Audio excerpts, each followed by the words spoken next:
my hair. And when I got out of bed this morning, I tripped on the skateboard. And by mistake, I dropped my sweater in the sink while the water was running. And I could tell it was going to be a terrible, horrible, no good, very bad day. At breakfast, Nick found an undercover junior code ring in his breakfast cereal box, and Anthony found a Corvette Stingray car kit in his breakfast cereal box. And my breakfast cereal box, all I found was breakfast cereal. I think I'll move to Australia. In the carpool, Mrs. Gibson let Becky have a seat by the window. Audrey and Elliot had seats by the window too. I said I was being scrunched. I said I was being smushed. I said if I don't get a seat by the window, I'm going to be car sick. No one even answered. I could tell it was going to be a terrible, horrible, no good, very bad day. At school, Mrs. Dickens liked Paul's picture of the sailboat better than my picture of the invisible castle. At singing time, she said I sang too loud. At counting time, she said I left out 16. Who needs 16? I could tell it was going to be a terrible, horrible, no good, very bad day.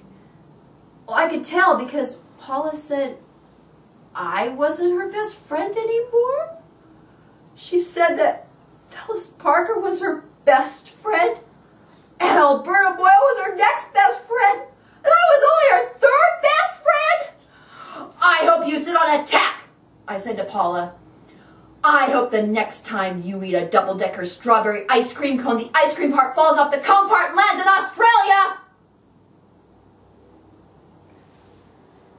There were 2 cupcakes in Phyllis Parker's lunch bag, and Alberta got a Hershey bar with almonds, and Paula's mother gave her a jelly with a little coconut sprinkles on top. Guess whose mother forgot to put in dessert? It's a terrible, horrible, no good, very bad day.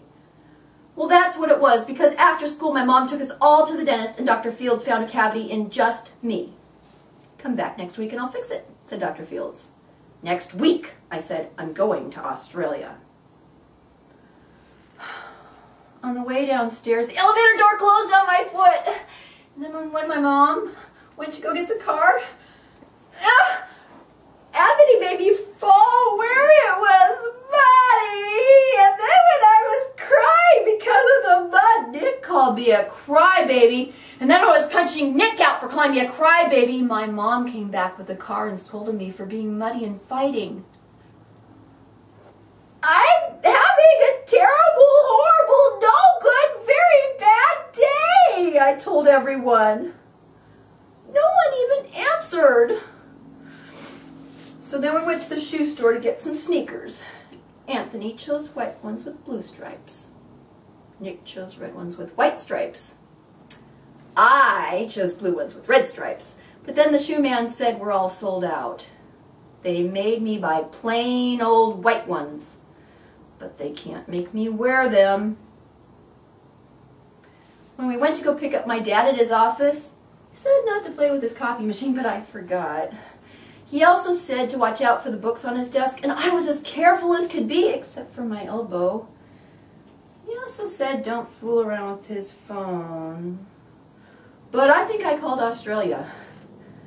My dad said, please, don't pick him up anymore.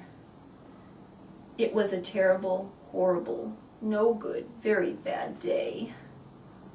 Oh, there were lima beads for dinner. I hate lima beads. There was kissing on TV, and I hate kissing. My bath was too hot. Oh, I got soap in my eyes. My marble fell down the drain, and I had to wear my railroad train pajamas. I hate my railroad train pajamas. When we went to bed, Nick took back the pillow he said I could keep, and the Mickey Mouse nightlight burned out, and I bit my tongue. The cat wants to sleep with Anthony, not with me. It has been a terrible, horrible, no good, very bad day.